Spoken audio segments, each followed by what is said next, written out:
ñi di waa F24 namoo la amal ay manifestation nag si ajjuma gi ak samedi loole préfet bu Ndakaaru gàntan leen ko ñoom nag ña ngay dig daje ab doxub mars nag samedi. kii di président Macky Sall ñu ne jot na po téléphone kii di Emmanuel Macron moom nag maa ngi koy xamal na ko nag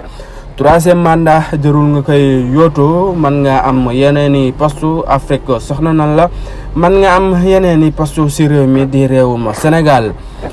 kii di Cheikh Bara Ndiaye borom def gis nekk ab chroniqueur fële sa wal fajari moom nag dafa piqué woon crise fële parce que téye woon moom kii di Cheikh Bara Ndiaye.